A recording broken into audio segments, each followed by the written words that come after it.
नमस्कार साथियों, unique politics पे आप सभी का स्वागत है। मैं उमेश झिलमिलिया और आज हम बात करने वाले हैं राजस्थान में जो चुनाव हो रहे हैं। मतगणना होने वाली है 25 नवंबर को और 3 दिसंबर में पांचों राज्यों का रिजल्ट आपके सामने होगा। किस राज्य में किसकी सरकार बनी है वो आप देखोगे।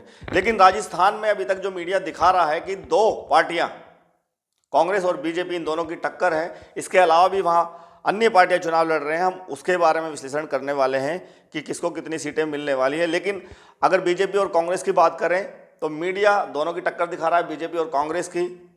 और सर्वे ये बता रहे हैं, मैंने भी जिस तरह से सर्वे किया तो वहाँ कांग्रेस से ज़्यादा बीजेपी की सीटें आ सकती हैं। और इससे हम सब यही अनुमान लगा रहे हैं कि वहाँ पर तख्ता पलट हो सकता है और बीजेपी की सरकार शायद राजस्थान में बन जाए। वहाँ की जो परंपरा रही है हर 5 साल बाद वहाँ के मुख्यमंत्री को चेंज कर देना, बदल देना, तो शायद वो परंपरा बरकरार रहेगी और वहाँ पर बीजेपी की सरकार बन सकती है। ये सर्वे में हम कह रहे हैं कि कांग्रेस से ज़्यादा बीजेपी को सीट मिल रही है।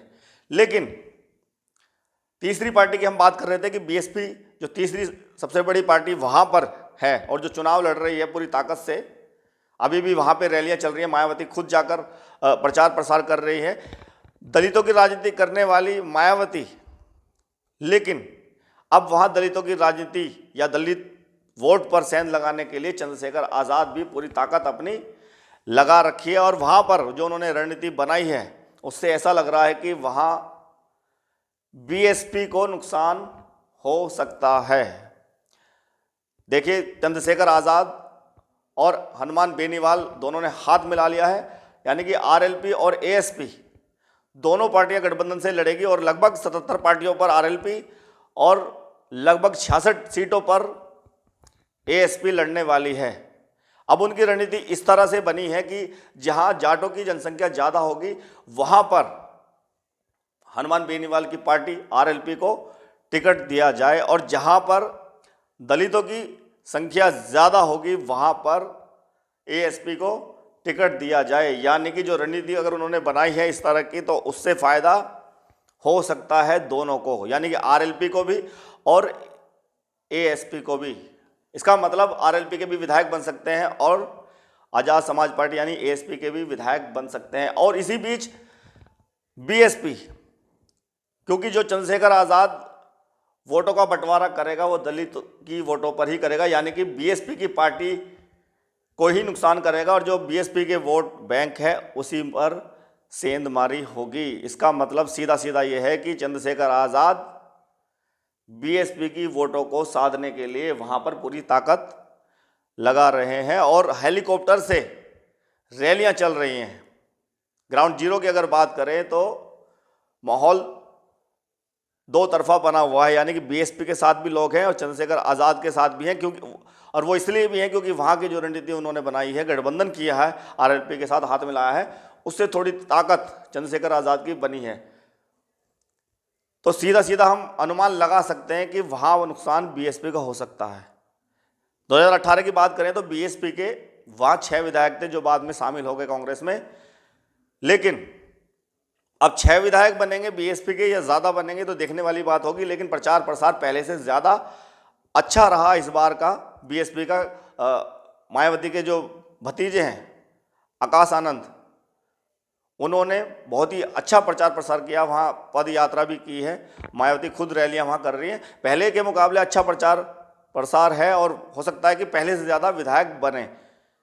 लेकिन हो सकता है कि बहुत ज़्यादा बन जाते, लेकिन अब नुकसान हो सकता है जिस तरह से चंद्रशेखर ने रणनीति बनाई है और दलितों की वोटों को साधने की कोशिश की है। और इससे फ़ायदा सीधा सीधा होगा, दोनों को होगा। किसको? आरएलपी और आज़ाद समाज पार्टी को, दोनों को होगा। और बीएसपी को सीधे सीधे हम कह सकते हैं कि नुकसान होगा चंद्रशेखर के चुनाव लड़ने पर। इसलिए ज़्यादातर जनता जो है या दलित लोग जो हैं वो ये कहते हैं कि चंद्रशेखर आज़ाद को बहन जी के साथ गठबंधन करना चाहिए, दोनों को एक साथ मिलकर चुनाव लड़ना चाहिए, तो ताकत ज़्यादा बढ़ेगी। लेकिन ऐसा नहीं हो पा रहा क्योंकि दोनों की पार्टियां अलग अलग है।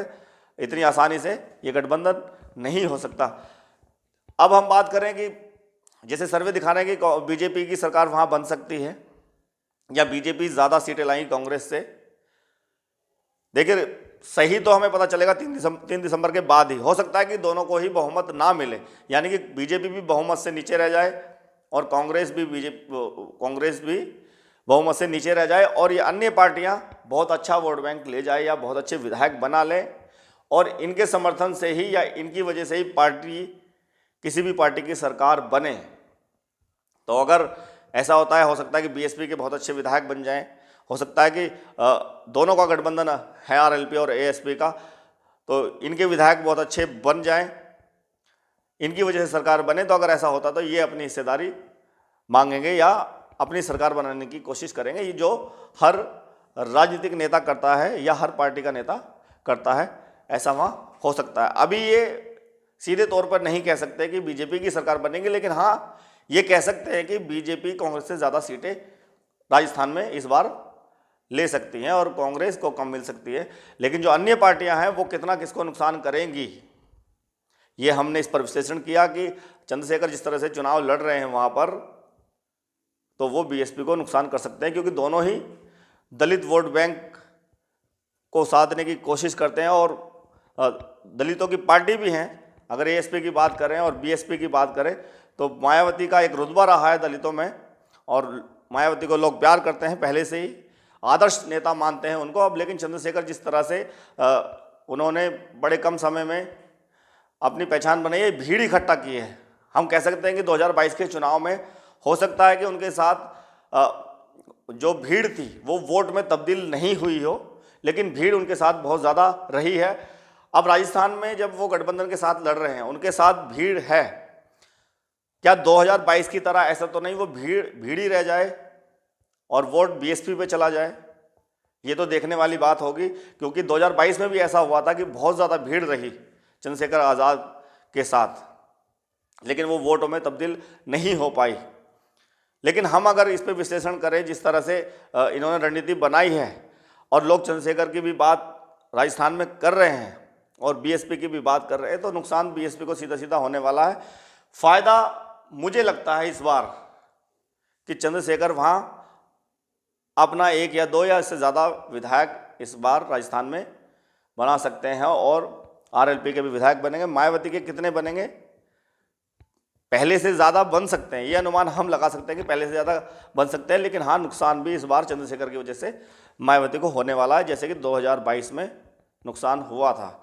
अगर 2022 की तरह चंद्रशेखर को वोटें मिलती हैं, वो भीड़ जो है चंद्रशेखर के साथ वो वोटों में तब्दील नहीं हो पाती, तो बीएसपी को फ़ायदा मिलेगा। बहुत बहुत धन्यवाद, नमस्कार।